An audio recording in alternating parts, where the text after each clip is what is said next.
Today I'm going to read a story called Big Mamas by Donald Cruz. Did you see her? Did you see Big Mama? We called our grandma Big Mama. Not that she was big, but she was Mama's mama. Every summer we went to see her. Mama, my sisters, my brother, and me. Daddy had to work. He'd come later. It took 3 days and 2 nights on the train. Now we were nearly there. Cottondale, Cottondale, next station stop, Cottondale, yelled the conductor to the nearly empty train. Don't leave no babies on this train. He made the same joke year after year. My Uncle Slank came for us by car. We always hoped he'd come with the horse and wagon, but he never did. We crossed back over the train tracks, a turn or two along the red dirt road, and onto the lane in front of Big Mama's house. Big Mama and Big Papa were waiting for us on the porch. There were hugs and kisses and, "Oh my, how you've grown," and "How tall you are! Is this you?"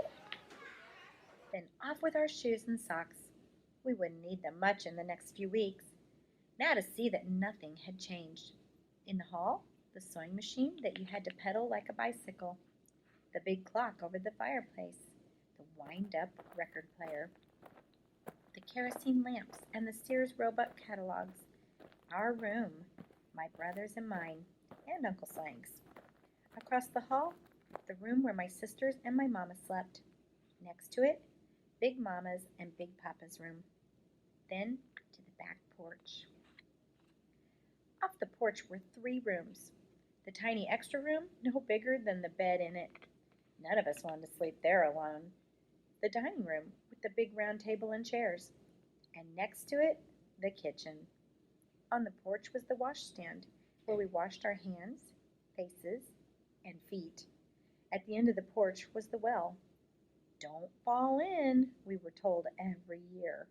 No one ever did. We stood on tiptoe to watch the bucket go down and fill with water so that we could have a drink from the dipper that hung nearby. Everything was just the same.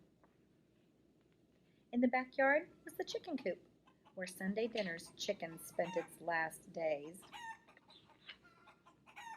Behind the shed full of old stuff was the outhouse. Okay now, but scary in the dark.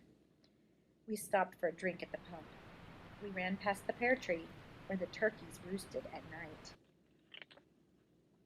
Under the tractor, in front of the tool shed, was a good place to look for nests with eggs in them.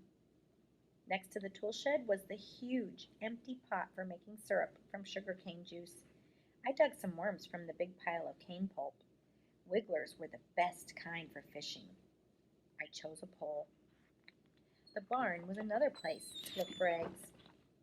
On to the stable to see Nancy and Maud. Maud was friendly, but Nancy was a biter.